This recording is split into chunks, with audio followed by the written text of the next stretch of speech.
अफगानिस्तान के deputy minister foreign affair शेर मोहम्मद अब्बास इसनसगई, इन्होंने इस बात में जोर दिया है कि जो इस्लामिक अमीरात है वो कमिटेड है हेलमट वाटर का जो पानी है वो ईरान का जो अधिकार है उस पानी में उसके प्रति इस्लामिक अमीरात जो गवर्नमेंट है अफगानिस्तान में वो ईरान के जो अधिकार है उसके बारे में कमिटेड है।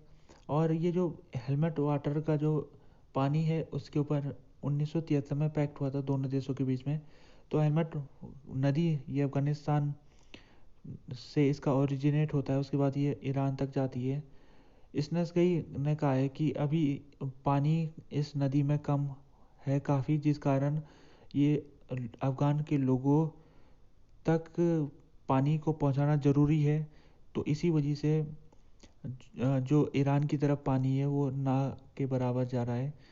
तो उन्होंने कहा है कि सिचुएशन इस समय सूखा वाली स्थिति है, कई दिनों से बारिश नहीं हुई है और बर्फ़ भी नहीं पड़ी है।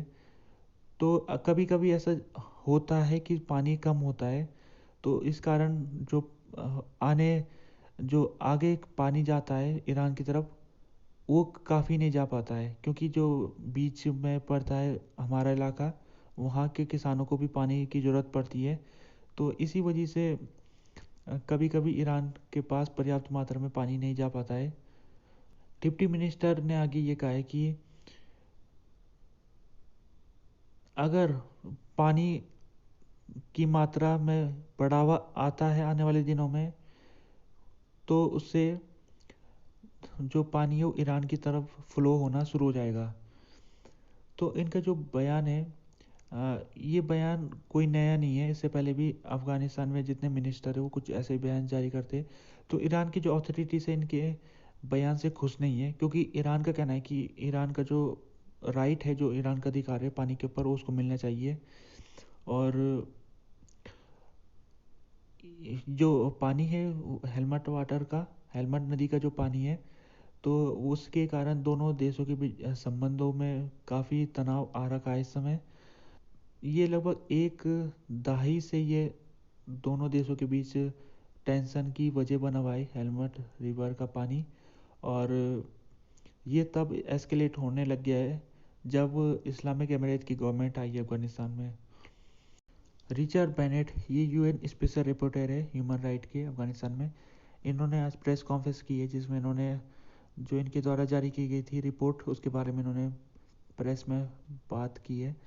तो इसमें इन्होंने प्रेस के में बात के दौरान उन्होंने हाईलाइट किया है कि किस प्रकार से इस्लामिक इमिरेट की जो गवर्नमेंट अफगानिस्तान में उसके आने के बाद ह्यूमन राइट्स सिचुएशन काफ़ी ज़्यादा बिगड़ चुकी है।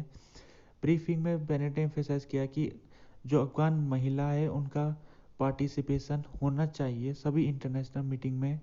तो अभी अफगानिस्तान में जो महिला के अधिकार वहाँ पर लगभग ख़त्म कर दिए गए हैं और महिलाओं को स्कूल जाने में भी प्रतिबंध लगा दिया गया है। तो यूएन के स्पेशल रिपोर्टर ने रिपोर्ट सबमिट की थी। उस रिपोर्ट में उन्होंने ये आह्वान किया था कि इंटरनेशनल कम्युनिटी जब अफ़गान गवर्नमेंट के साथ बातचीत करती है तो उसमें उनको ह्यूमन राइट का ख्याल रखना चाहिए। और इस्लामिक एमिरेट ने अभी तक कोई इनके रिपोर्ट में ऑफिशियल कमेंट नहीं किया है। हालांकि इससे पहले जो प्रीवियस रिपोर्ट इस तरह से आई है उसमें इस्लामिक एमिरेट ने ऐसी रिपोर्टों को खारिज किया है और इनको रिपीटेटिव रिपोर्ट और बायस रिपोर्ट कहा है। तो रिचर्ड बेनेट ने थर्सडे के दिन अपनी रिपोर्ट सबमिट की थी United nation human right council में। और उसमें उन्होंने चिंता जारी की थी। एक तो उन्होंने एजुकेशनल और वर्क रिस्ट्रिक्शन जो महिलाओं के ऊपर लगे हुए उसके ऊपर, दूसरा उन्होंने डिटेंशन जो है अफगानिस्तान में लोगों को डिटेंट करके जेलों के अंदर रखा गया है, तीसरा डिसअपेरेंसेस लोगों को गायब कर दिया जाता है, चौथा पब्लिक एक्सक्यूशन कई लोगों को पब्लिक एक्सक्यूशन किया जाता है, यानी कि उनको भारी भीड़ के सामने उनको मारा जाता है। जैसे अभी खबर आई थी कि गजनी एक प्रोविंस है, वहाँ पर 20,000 लोगों के सामने दो लोगों को मौत के घाट उतार दिया गया था। उन दो व्यक्तियों के ऊपर मर्डर का आरोप था। लेकिन इस प्रकार से जो पब्लिक एक्सिक्यूशन है वो भी अफगानिस्तान में होता है, तो उसके ऊपर भी उन्होंने रिपोर्ट में अपने शामिल किया है। उन्होंने अपील की है सभी इंटरनेशनल कम्युनिटी से कि वो जो इस्लामिक एमिरेट के साथ संबंधों को नॉर्मलाइजेशन तभी करे जब इस्लामिक एमिरेट जो ये कंसर्न है उन कंसर्नों को दूर करे इस्लामिक एमिरेट, यानी कि महिलाओं को उनके अधिकार दे, पब्लिक एक्सक्यूशन को बंद करे और डिटेंशन डिसअपेरेंस को ख़त्म करे। तभी जाके इस्लामिक एमिरेट को इंटरनेशनल कम्युनिटी द्वारा रिकॉग्नाइजेशन मिलना चाहिए। रशिया के जो एम्बेसडर है उन्होंने मीटिंग की है deputy PM for political affair के साथ। इसमें काबुल और मॉस्को के रिलेशन के बारे में चर्चा हुई है। रशिया के जो एम्बेसडर है उन्होंने अफ़गानिस्तान में जो फॉरेन एसेट है उसके बारे में उन्होंने उसमें बातचीत की है, क्योंकि ये जो अफ़गानिस्तान का एसेट है ये अभी विदेशी बैंकों में जमा है और ये ब्लॉक कर रखा है अमेरिका द्वारा। और रशिया के जो एम्बेसडर है उन्होंने आह्वान किया है इंटरनेशनल कम्युनिटी से कि ये रिस्ट्रिक्शन को वो रिमूव कर दे और अफ़गानिस्तान का जो पैसा है अफ़गानिस्तान को सौंप दे। मिस्टर जिनोव ये एम्बेसडर है रशिया के, इन्होंने एक ब्लॉक एसेट के ऊपर इन्होंने अपनी बात रखी है।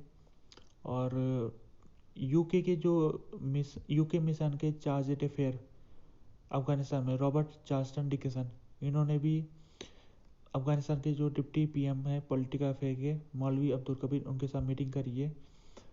और इसके अलावा उन्होंने डिप्टी फॉरेन मिनिस्टर शेर मोहम्मद अब्बास इस्नसगई के साथ भी मीटिंग की है, जिसमें उन्होंने कहा है कि जो इंग्लैंड है वो चाहता है अफ़गान गवर्नमेंट के साथ कोऑपरेशन करना।